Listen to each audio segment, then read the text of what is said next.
Buddy, what's going on? Here we are at Zone Sports Academy. Duke Baxter, Steve Nicorak. We're super excited to be here today. It's going to be our last Wednesday live at 11 o'clock. We're going to switch it up. It might be on a Monday, I think. Yeah. We'll definitely make sure it's on Facebook. We put it out. We're trying to also set some stuff up later in the evening, possibly, because it's really hard for people to tune in this early. But we have a great lineup of stuff today. Make sure you guys keep the questions coming. Ask questions, baseball, softball, t-ball questions, advanced questions. Anything you guys have, we're ready for it. So, Coach Steve, you excited about today? Yeah, I'm pumped. We have our first 12U outdoor practice tonight. We've been snowed out / rained out, so it's exciting. We're getting outside. We got a game in a couple weeks now, and this is my first time with this group. I'm helping them out this spring, so looking forward to getting outside, getting on the field, getting the shoes dirty a little bit, and going over all the stuff that we've been talking about for the last couple of weeks between rundowns, first and third situations, bunt defenses, all the things that are really hard to practice inside. Looking forward to seeing them go outside. Awesome. So always remember, please, when you're adding your questions in, what level coach are you?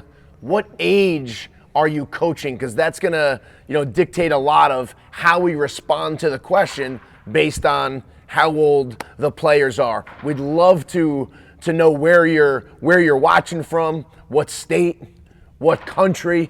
Add that in there right now. If you like how we answer a question, give it a thumbs up. We love when you start pumping with the hearts. That fuels us up and gets us all juiced up as well. So, the first topic, we're going to go right to a question. And Coach Todd says, do you have any experience or know of any youth baseball teams that incorporate sports psychology or hypnosis into their programs? And I would say yes. I would say that, what we do here at Zoned is, it might not be sports psychology. It's like kind of like a smaller version down. We talk a lot about breathing. We talk a lot about meditation. We talk a lot about visualizing when you're getting ready to hit, making sure that when you're on deck, you're kind of visualizing your pitch, whether it's middle away, whether it's middle in, whatever it may be, and visualizing yourself ripping the ball, hitting the ball in the barrel. And then when you're actually up at bat, looking at the barrel, taking a deep breath, inhaling, exhaling, and getting ready to hit. So there's some things that you can do with T-ball kids, any age level, when it comes to sports psychology, as far as really getting their breathing under control, getting them to think positively in their mind, visualizing a good, solid outcome, all those things. When you watch the Olympics, you hear that it's almost like that's all they talk about. They got their earbuds on, they have their music on, they're resting back, you think that they're just sleeping or napping, but really they're visualizing in their head. They're going through what that at bat's going to look like, that striking out that batter, what all those different things are looking like. So as coaches, those are some things that we can do for ourselves, but you can also do them with your team. When you watch college practices nowadays, you watch Instagram, Facebook, and you'll see all the kids laying on the grounds laying on their backs, and you see the whole team. It's almost like some are doing yoga, some are just meditating, and the coaches make them do that about 10 or 15 minutes right before practice so they can get their minds right? Whatever happened during the day, if you did bad on a test, if you got into a fight with a friend or an argument, whatever happened during the day, it's like it's time to release it all and focus on practice. So again, those are just some little things that you can do with your players to get them to kind of reset themselves and get ready for their at-bat. So if they take and they swing and miss, when they step out of the box again, deep breath, release it out. I even have some of our players where we pretend like there's a wrapper on our bat. And if I take a bad swing or my head's thinking of a bad thought, we'll just go like this. And then we're ready to go again. It's almost like I took the bad wrapper off my bat and my bat's fresh again. It's new. A lot of kids really like that. Again, it's just little things that you can do that can get you pumped up. So, Coach Todd, I hope that helps. As far as the hypnosis side of it, I remember doing that in junior college. I remember hypnotherapist came in and was like hypnotizing guys and people in the stands. Like, it was pretty wild stuff. I thought it was really neat, but I don't know of anybody that really does that stuff. I know Brian Kane is like he's someone that we've had in our facility. We've talked to. He has certifications in sports psychology.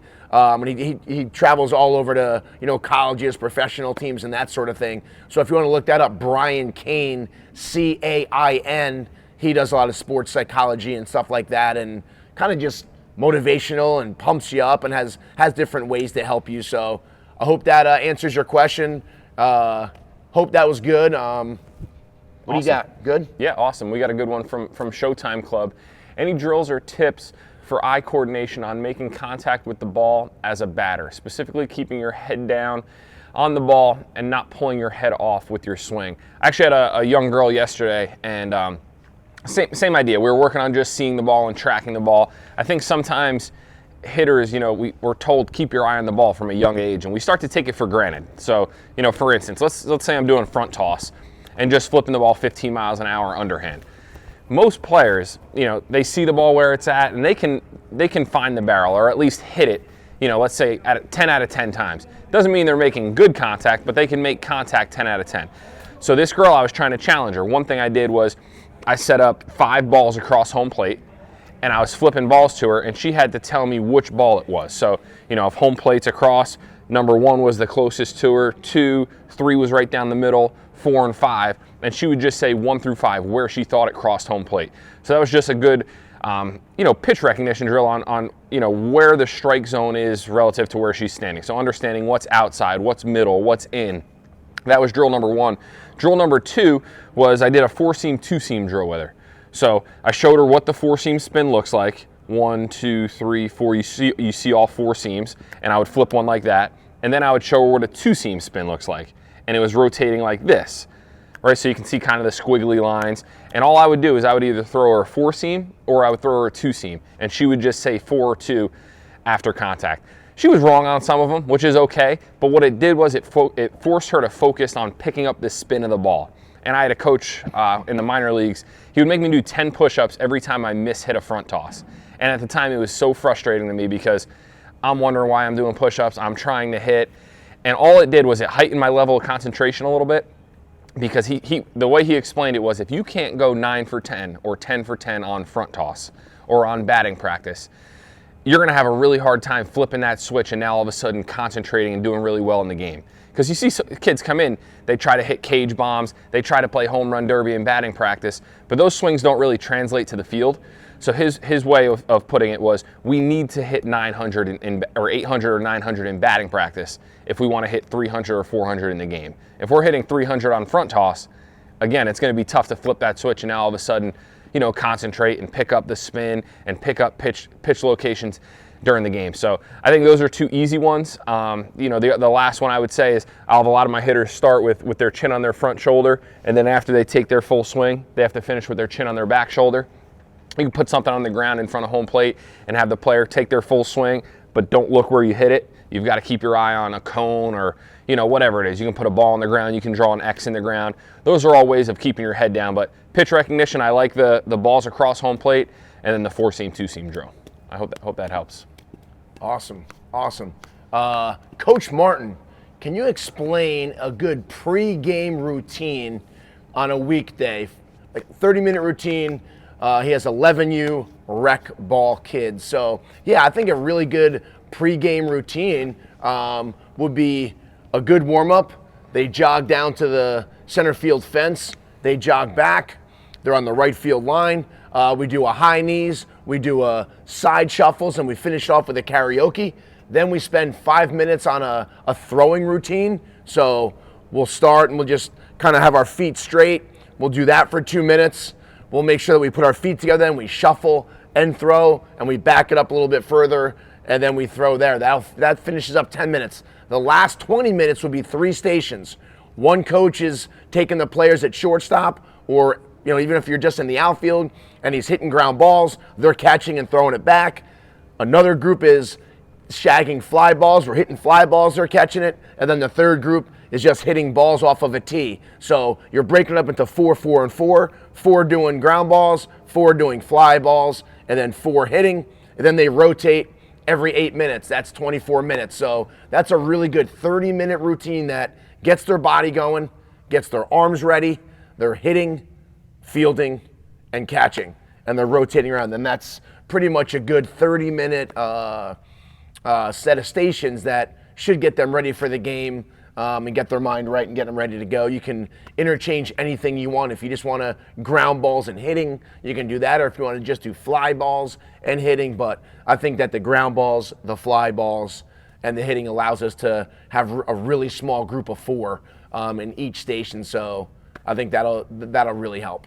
Yeah, no, that's awesome. We got a question last week about guys being focused and engaged and getting them pumped up before the games. And I think it's our job as coaches to make sure that we give them things to do, right? We show up with energy as coaches. We show up with that fire and all that energy to get going, but we also have to give the kids drills to do. We have to give the kids, stations, keep them moving. Don't just have a line of 11 kids out there. You're hitting one ground ball at a time.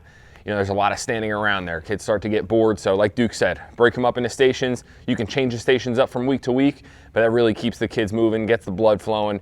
Aside from just the regular dynamic warm-up stretches, it gets them ready for the game, and it does things that are going to, get their eyes right, get their minds right, get their feet moving, get the blood flowing, and now they're ready to play. This is a good question.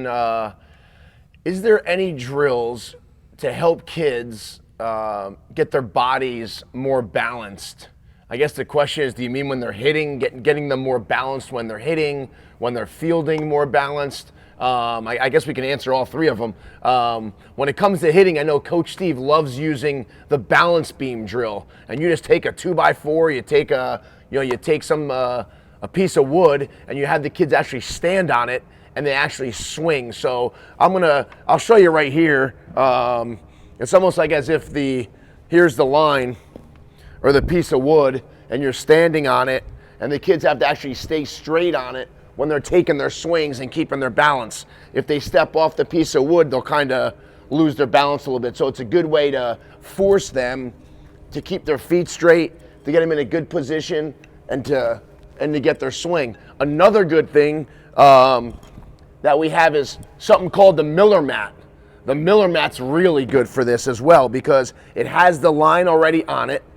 It has the stabilizer for your front foot, so they put their front foot in it. And that way when they swing, it's much easier to stay balanced with that because their front foot's not moving, it's not stepping really far. They're set, they're anchored, they're staying on it. It is almost like a piece of wood. It keeps you from stepping out and overstriding. So the Miller mat is something that's a really good thing for all age level kids. It keeps them from stepping out. It keeps them from diving in too hard. It just kind of really controls their swing when they're going. So that's something that I saw in Chicago that I thought was really good. So we use it a lot with kids. So that's a balance drill that you can do, or a couple that you can do when they're hitting. Yeah, I mean, even for infielders, we use speed ladders, we use hurdles, we'll use straight lines a lot. We'll have kids freeze in their fielding position. We'll have them freeze at the plate and freeze at their load, freeze on the finish, just to understand, body control and putting their bodies in the correct position to do things. But I think the more, like Duke said, using the balance beam, using straight lines, using cones to show where their feet should be, and then transitioning over to fielding. We use straight lines, we use hurdles, we use speed ladders. The more things you can do to put their feet or their bodies in the correct position and show them what they're supposed to look like, maybe, in their pre-pitch position, in their prep step, as they're approaching the ground ball, what they're supposed to look like as they're fielding it. I think the better off you're going to be. I think sometimes we assume that kids are going to be balanced and coordinated without really showing them as coaches, and then also putting them in situations in practice where they have to be balanced. There's a couple questions. People are asking about the Miller mat. You can go on zoned.store, and it's inside there. You can put the code Duke in there, and you'll actually get a discount. So it'll kind of track it for you. So that works well. That's for that.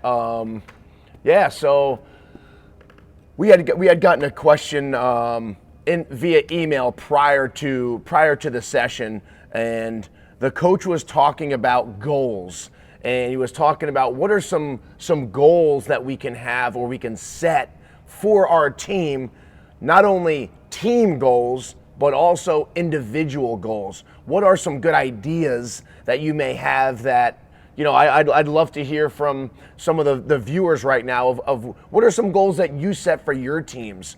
And I think that a lot of times when we think about goals, it's like, I want to hit 400. We want to win all of our championships.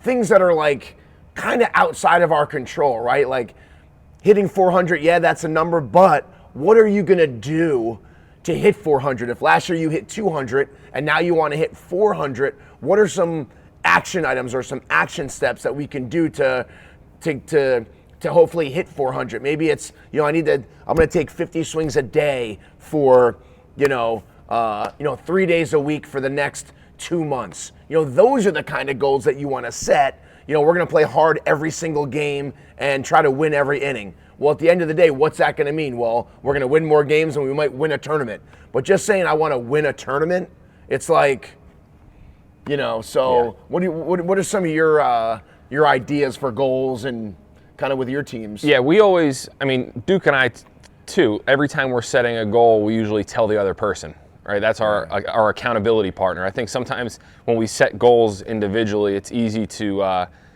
maybe get complacent or not see them all the way through if you don't tell somebody else. So we're each other's accountability partners a lot when it comes to whatever. It can be from business, it can be baseball, it can be when we play golf together. We always, we'll tell each other our goals and how we're going to accomplish them. So I think for teams, especially younger teams, one thing we like to do is we'll say, write down a personal goal this season, write down a team goal this season, and then write down how you plan to accomplish it. And then he hands it into the coach, and then, I always tell my guys, if you have a goal, let's say your goal is to get stronger. Well, let's write down how we're going to do it. It might be 30 push-ups a night, 50 sit-ups a night, 25 jumping jacks, and, jump rope. All right, great. So we're going to pin it up on our wall, and every single day that we do it, we're going to put a little check next to it. And before you know it, the days start to fill up. So you don't put a check when you skip a day. And then, you look at that calendar every single night and it's on your wall, it's right in front of your face. So now that's your new accountability partner. So if you want to get stronger and you see a bunch of blank days in a row on the wall, you're not doing anything to achieve that goal. But I like handing in that sheet of these are my 3 goals, this is how I'm going to accomplish it. And then maybe halfway through the season, you sit down with that player for 10 minutes after the game and say, all right, these were your 2 goals prior to the season. Here's your individual, here's your team goal. Here's what you said you were going to be doing to accomplish it. How do you think you're doing so far? And then you meet a couple weeks later, 3/4 of the way through the season. You have the same conversation. Because I think sometimes we set goals, but then kind of forget about them. That sheet might just go in our baseball bag and we forget about it until the end of the year. But, I really like the goals of, I'm going to be a better teammate this year. Or, I'm never going to jog down the first baseline. Or I'm going to be a top step player and I'm going to root on my teammates. I'm going to be engaged every single inning. I think goals for our team, and I coach our 16U team here, is we're always going to be on time and we're always going to have the most energy at the field. We're not going to win every game. That's unrealistic. We're not going to all hit 400. We're not going to all of a sudden be throwing 90 miles an hour. But if we show up with that good attitude and good energy every single day, eventually, those wins, those championships, those things are going to happen, especially throughout the duration of a long season. But I'm a big fan of accountability partners, a big fan of writing down your goals, and then I also think us as coaches following up with the players a quarter of the way through the season, halfway through the season, 3/4 of the way through the season, and then at the end to actually sit down and say, all right, here were your goals. This is how you told me you were going to do them. Did you accomplish them? And if not, how do we do it next year? And I think that as a coach, some coaches here are rec coaches. They're not travel coaches or next level, whatever, going into tournaments, or just, they're rec moms and dads trying to coach a team and have fun and keep the kids playing. And I think that giving them a sheet that's like, what their goals are. Maybe it's, what positions do you guys want to play this year? What positions do you want to try this year? What scares you on the field? What are you excited about this season? And you reading those is going to give you a really good inkling of what's going on and get into the mind of some of the kids that might be really scared to even play, some that want to play, you didn't realize that they wanted to play certain positions, and now you're beating a team by 10 runs and Mikey gets to play shortstop for an inning or whatever. And you can go through, and as a coach, can you help all the kids achieve what their goals are? Maybe help them with what they're struggling the most with, or what are they worried about? I think that's fun as a coach, to really understand and know your team and to be able to help them with that. Instead of just going through the season, boom, boom, good, it's like, try to connect with them, try to find ways to do things that are really going to help them and enjoy the game, because they're going to, again, this is a game of life lessons. It's not just about winning and losing on the baseball field, that's it. It's, you teaching them how to create a goal and goal setting and achieving things and how to communicate and how to do those sort of things. So I think as a coach, it's our responsibility to help them in so many ways. So I think Steve hit it on the nail on the head with that. So that's good. Martin's got a good response. We have a checklist for our players: quality at bats, sacrifices, double plays. The player accumulates accomplishments and win extra balls on the next BP. That's fun. That's good. And I think, teaching your players what a quality at bat is. I remember last year, I think I talked about it last week or 2 weeks ago on the show. We went through a little bit of a lull during the season where we were striking out a lot. And our goal, heading into the next week of practice was one more pitch.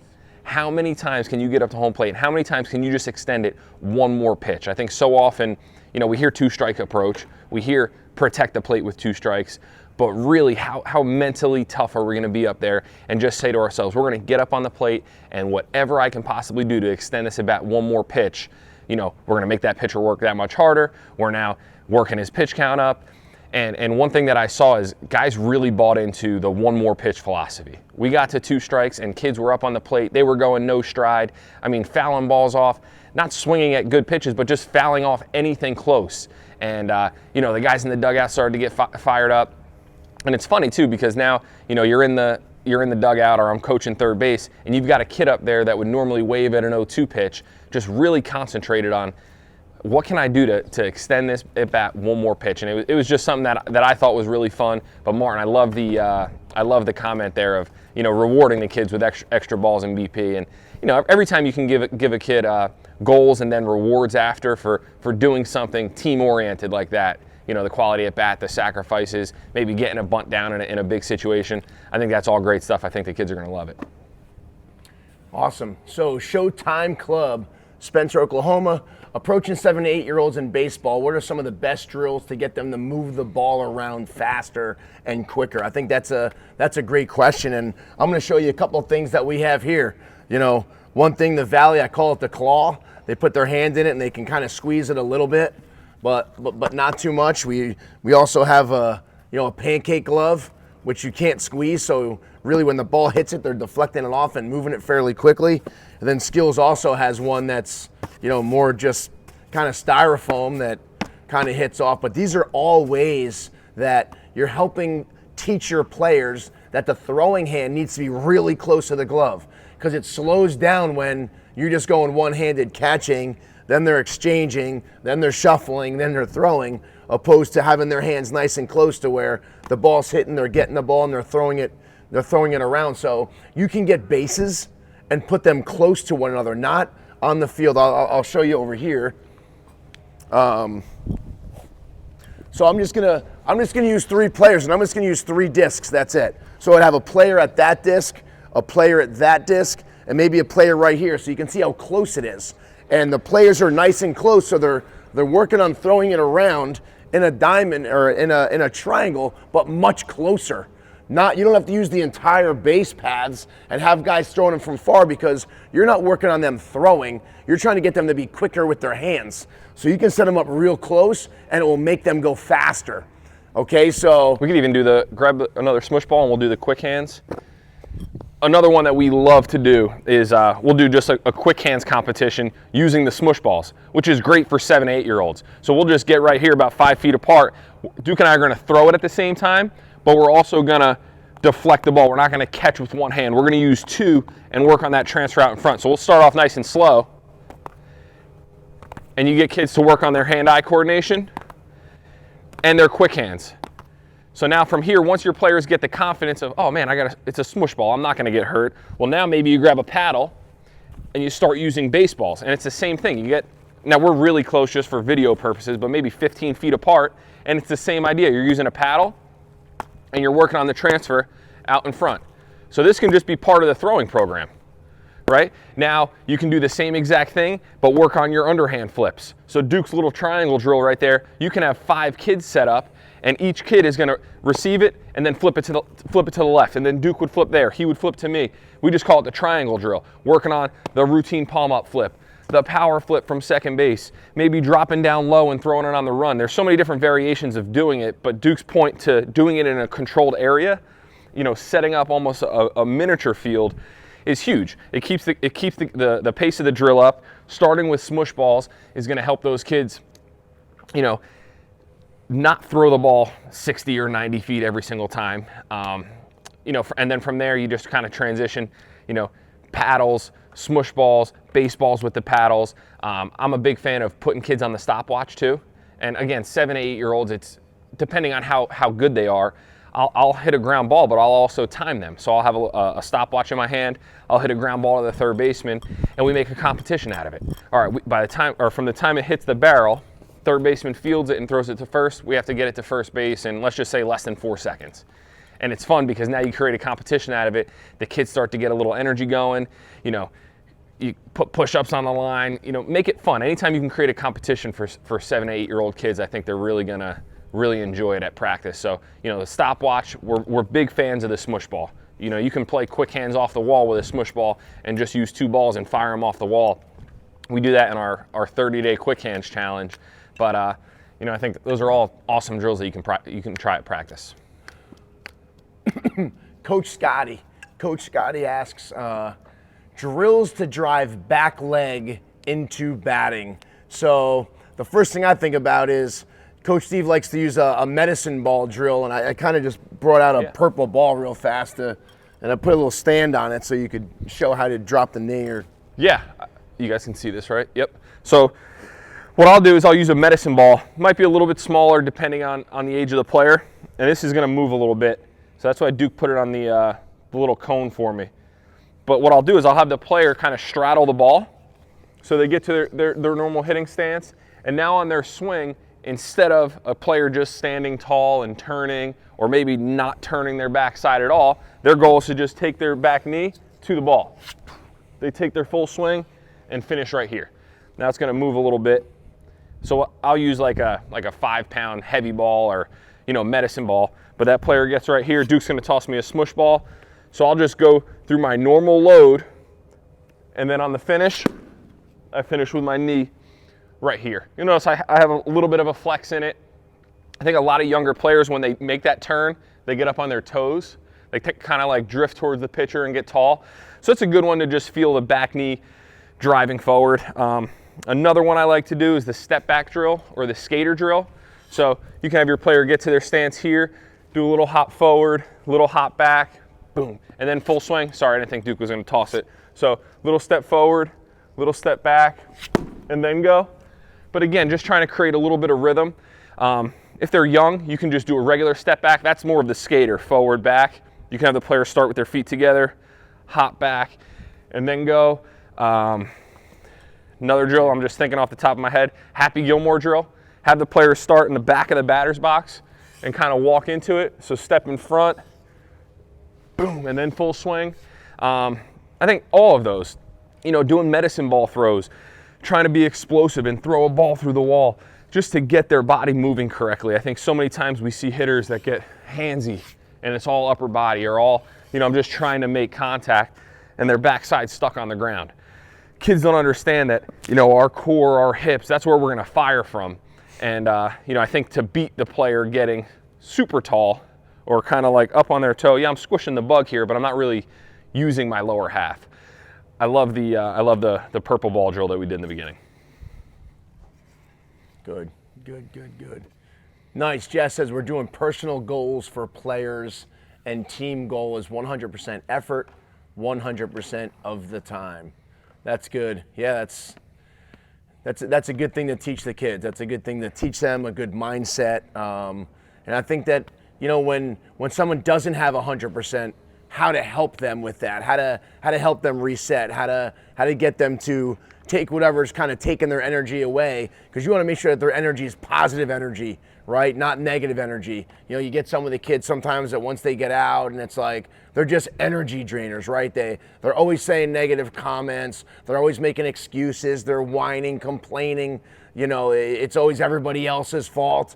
Instead, you got to just snip it right away. It's, hey, we're just going to say positive things. We're going to attack it, and hey, we can't control certain things like what the umpire calls. We can't control the weather. We can't control a lot of things, but we can always control our energy, our effort, and our hustle. And that's something that you want to make sure and instill in them, that, hey, we're still going to go full throttle. We're going to hustle down the first base. Even if we hit a ground ball, we're going to run down as fast as we can, and, you know, good things are going to happen. Not, oh, I hit a ground ball, now I'm out, I'm just going to jog them.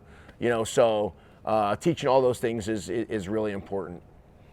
Sanjeevan has a good one there. During the season, what sessions or programs can we do with our players? Does the program differ with age categories? And do we put more emphasis on agility, fitness to work on core strength? I think that's a great question. I think depending on the age of the player, depending on, you know, everybody's going to be a little bit different. So some kids are going to be super fast and athletic. Other kids are going to be a little bit slower. And a lot of it depends on what position they play. But we put a comment in there for our 8-week program. Perfect for preseason. It's the 8-week program that kind of leads you up until the season. But I also think it'll help you during the season. Let's say we have an 8-week season. We talk about the importance of practice plans. And what I love to do is during the season, keeping note cards. So now, you know, during the season, we struggle with cuts and relays one day. We struggle with you know, maybe rundowns and bunt defense. So during the season, I'm taking notes throughout the game. You know, we're struggling with A, B, C, D, and E. So these are going to be our 5 main topics to focus on, you know, during practice. The practice plan is written for itself.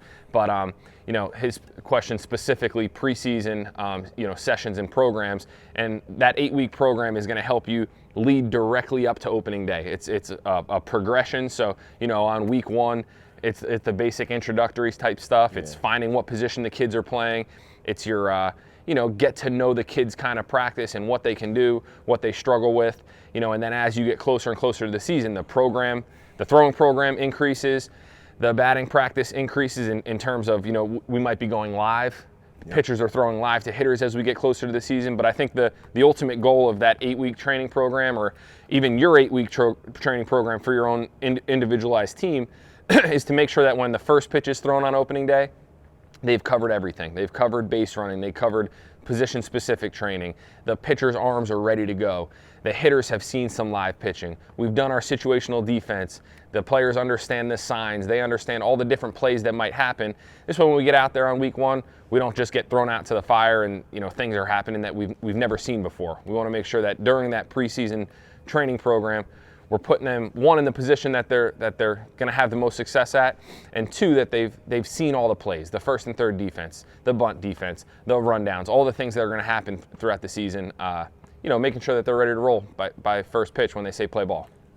Nice. Coach Jeff, could you show the most efficient way to work on leads and pickoffs, keeping a group of 8 to 10 players moving? That's a good question, Coach Jeff. Yes, we will.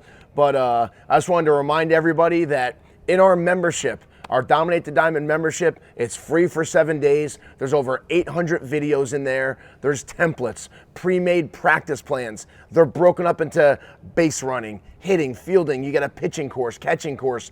Everything and anything you need to know to be a better coach, it's all in there. There's a T-ball course, so all ages and skill levels. And if you go in that course, under the minors category and you click on base running, it will show leads, secondary leads, and how to read balls in the dirt. But so you can go on there to watch that. But another thing we're going to say is what you want to do is when you're trying to deal with 8 to 10 players at a time, what we do, my son's 11, so they're working on pickoffs for the first time, is after they play catch and they're partnered up. So if you have 8 kids, there's, you know, 4 groups of 2. So with that, what we do is we have 3 different pickoffs. So I'm here with my partner. I come set.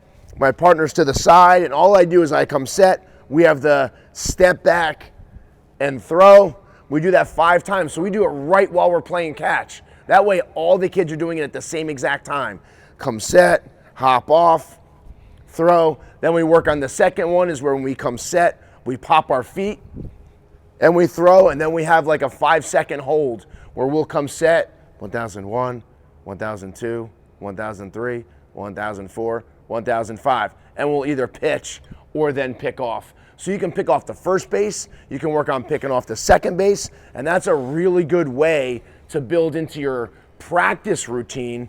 And it doesn't take a lot of time, but everybody's getting to work on the repetitions. So we also do the same exact thing with leading, right? If you have 8 guys, you'll just set up 2 lines of 4. Everybody's going at the same time. We'll drop down cones. We'll drop down, there's little discs that we have. That's the base. And they'll take their lead. We'll lift our leg and they steal, or we'll try to pick them off and they'll dive back to the bag. Then the next group goes. So that again is another really efficient way, not 1 kid at a time going through 8 kids. It's 4 and 4, 4 and 4. And we'll, go, or if you have 2 coaches, you can also have 4 at first base and 4 at second base. The guy at second base is getting his lead. He's stealing. There's a coach back there making sure that he's doing it well. And then the coach will either pick off or pitch, and they're working on their steal breaks and their steal moves. So that's a really good way of kind of utilizing everybody at one time. You can put your pitchers on the mound, so you can do 2 teams of 4. You can put a first baseman, a second baseman, a pitcher, and a catcher, and you have 4 guys at first, and they're actually stealing while the guy that's pitching is actually going through either pitching and the catcher throwing him out at second, or he's picking off the first base. So now you have 4 in the field and 4 running. That's another great way to work on, the combination of both of them at the same time. Yeah. So no, that's really good. And I love doing base running circuits and switching them up from week to week. So, you could have 1 coach on the mound. You have a group of 3 or 4 kids standing at first base working on straight steals. You have a group of 3 or 4 kids on second base working on dirt ball reads. So you have the coach standing on the mound. The players from first are working on their straight steal. The players from second are going to read the ball out of the coach's hand on the way to home. So they're working on their dirt ball read. And then maybe you have a couple kids at third base that are working on their secondary, going back to the bag and tagging up. And you can have a coach standing by the third base coach's box. The player goes back to the bag to tag. They're looking out into the outfield, and then boom, as soon as the coach claps, that runner from third goes to first, and you kind of just create a rotation like that. But working on all of it, working on how to go first to third, when to go first to third, working on first step back on a line drive, dirt ball reads, secondary leads, diving back into the base correctly. You can do so many different variations of it, but like Duke said, I think the important part is breaking them up into small subgroups around the field to be able to focus on all of it instead of just one kid demonstrating while the other guys are watching. Yeah. And I just want to say one more thing before we finish up for the day. We wanted to just say how important and how much we appreciate each and every one of you that's watching the show, that is taking on the title of coach.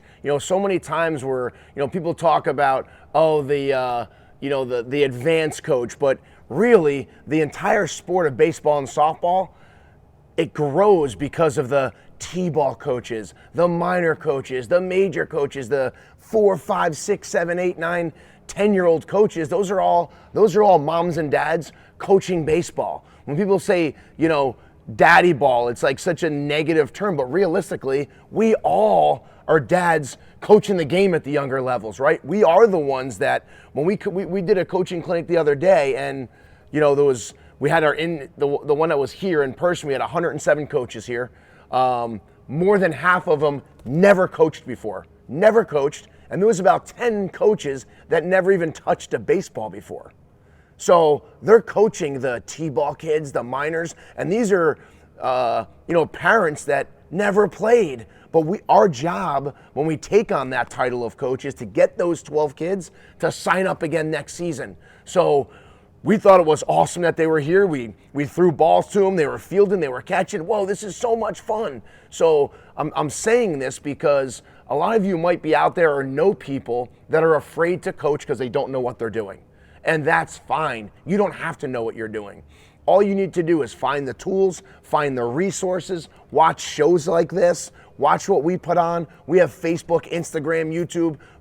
We have thousands and thousands of videos all over social media that you can get easy tips on how to soft toss to your players, how to teach them how to throw, how to grip the baseball, how to do rundowns, how to teach more advanced things. But it all starts with them having fun every day, going home with a smile on their face, and they can't wait to get back out to the baseball field. So you coaches watching this are so important every single day. And we say this because you don't know what that kid's life is like at home. You don't know what goes on when the door closes and he's in his car and he's driving home.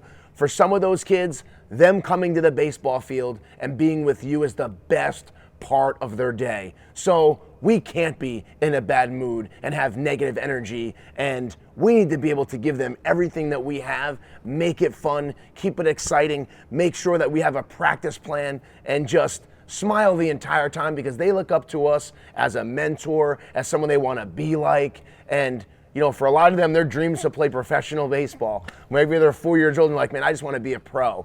And you know what? Like, that's just the coolest thing. And that's what we always wanted to do when we were little. So I just think that, you know, you out there don't get enough high fives for trying to do something that maybe you're not that great at, but have confidence, have fun. And like Coach Steve always says, get those 12 kids to come back and play again next year. That's a sign of a good coach and that you did a great job. So we'll make sure that we keep up on Facebook. We'll make sure that we put on there when our next live is going to be. We're going to try to make some more in the evening. And for those of you that are managers or in charge of leagues, tonight at 8:30, we're going Facebook Live on how we can help your league become a better organization. How can we help the rest of your coaches and your coaches as a whole get some kind of awesome Dominate the Diamond package that helps them with practices and plans and all that stuff. So if you know somebody like that, watch tonight. We're going to be going through a bunch of things of how we can help you be the best coach you can be and your league be the best league it can be. Awesome. Good luck this week, guys. Have great practice. We'll see you next week. Go out and dominate the day. Coach Duke, Coach Steve at Zone Sports Academy, dominate the diamond.